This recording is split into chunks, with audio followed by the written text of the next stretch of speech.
Jim, how do you reflect on the result and performance tonight? Overall, James, I'm really pleased with the performance. I thought there was a number of positives to take. Some really big individual performances, but collectively, I think as a team and as a unit, I thought the boys were excellent. Considering what we've went through the last 2 or 3 weeks, considering the lads haven't trained properly for 3 weeks exactly. Some of the boys were training for half an hour and 45 minutes here and there from Monday till yesterday. So, for them to be able to get through the game in the manner that they did and play the way they did, I thought for large spells we controlled that game, so in the main I'm pleased, but obviously always disappointed when you don't win. Obviously that's our first league game in over a month. The last one, Aberdeen, another good performance. Again, we didn't get what we wanted there, but 2 really solid performances in the last 2 league games sort of sets the standard going forward. Yeah, 2 good performances against 2 good sides as well. Aberdeen, I think will finish third in the table this year, and obviously Dundee United, with the attacking threat that they possess. Shanklin's an international striker, McNulty, Nicky Clark, some really good players up front. I thought the back 3 managed them brilliantly throughout the night. I thought the 3 boys in the middle of the park, along with Jamie McGrath, but the 3 younger ones in particular.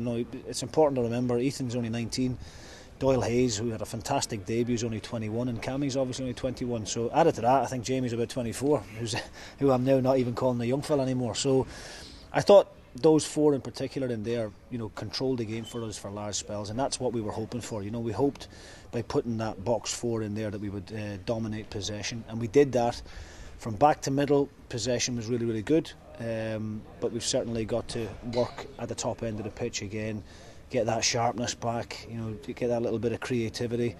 We've had 16 attempts tonight, unfortunately not been able to work the opposition goalkeeper once, which is obviously disappointing, but we had, I think, 2 or 3 really good chances, but for Dundee United making good blocks, or but for us just putting them a foot the wrong side of the post, then things may have been differently. But considering we've lost the previous 5 league games, I think this gives us a good platform to build on. Just in terms of Doyle Hayes, he came in tonight, Brandon Mason comes in tonight, Christian Dennis as well. How do you feel they all performed? Listen, I thought the two debutants, I think, were excellent. Considering they met the group for the first time on Monday. Brandon has been training with Coventry throughout the time where we've all obviously been self-isolating, and obviously Doyle Hayes hasn't been training with anybody. He's just been trying to keep himself taken over. So I thought those 2 in particular deserve a lot of credit, but there were so many good individual performances. There really was. I think defensively the 3 boys at the back were brilliant. I thought Marcus Fraser stepping in to make up that extra man in the middle of the park caused real problems for United. They couldn't cope with that at times. Tate's out in that wing back area was excellent. All that was missing was the goal, and it would have been the complete performance. But I think it's our first clean sheet since away back against Hamilton, so that's a positive. But I'm confident that the goals will come. I'm confident with the firepower that we've got with Erwin and Obika and Christian Dennis. That the goals will come. But it's certainly plenty of positives there to take from that tonight. There was a penalty shout very late on. What was your view on that? At the time, I thought it was a penalty, and I was just waiting for the referee to point at a spot. But I haven't, unfortunately, been able to see it back because of the fog. Our analyst was on the far side of the pitch and wasn't able to pick it up. But the Dundee United guys were adamant that McMullen has got a touch on the ball. I think it was McMullen. If he has, then fair play to him. It's a great tackle. But I've certainly seen them given, and unfortunately for us, I think we're the only team in the Premier League who hasn't been awarded a penalty.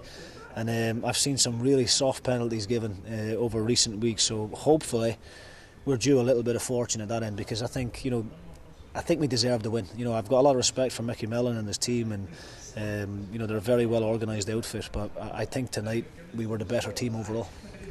Just in terms of next week, it's back to Betfred Cup action. We play Morton here, Renfrewshire Derby. How much are you looking forward to that?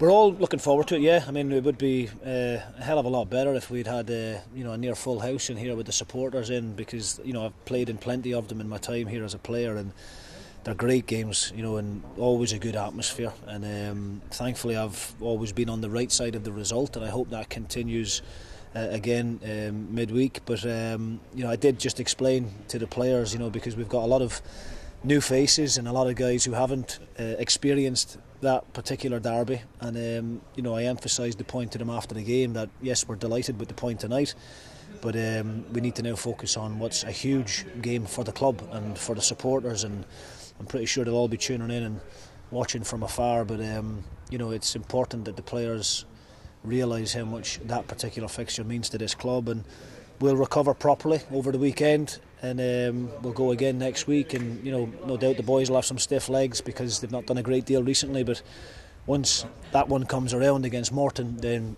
you know, tiredness goes out the window, the adrenaline gets you through, and hopefully if we put on another similar performance to that tonight, hopefully we'll get the win. Ryan Flynn's been looking good in training this week. Will he be come into the thoughts for Wednesday night?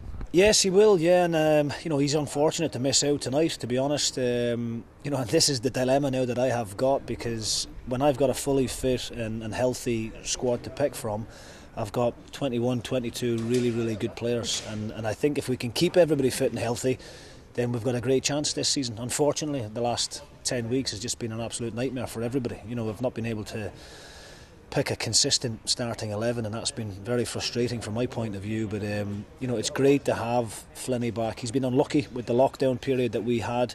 He was almost there, and then obviously had to have another 2 weeks in the house. We didn't want to rush him tonight, but he's another option for me going forward, and hopefully try and get him some minutes in the two Betfred Cup games coming up, and he'll, you know, play a big part for us, no doubt, this season.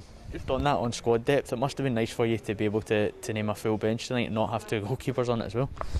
Absolutely, yeah, absolutely. I think it's the first time since probably back at St Johnstone game maybe where we've actually had the full allocation of players on the bench, but even on that one I think Big Peter might have been on it, so I might have had two goalkeepers on in that particular game as well, so probably the Ross County one before it actually. But yeah, it's great, and I think when you look at the squad, you know, there is really good strength and depth, and I think out with the top four teams in the league, you know, I'm talking about Celtic, Rangers, Aberdeen and Hibs, I think we've got as good a squad as any of the other teams, and you know, that gives me great hope and optimism for going forwards. But yeah, we need to try and get the players back up to the kind of level they were at 3 or 4 weeks ago, and if we can do that, then you know, we'll give ourselves a great chance. Jim, thanks very much for your time. Thanks, James.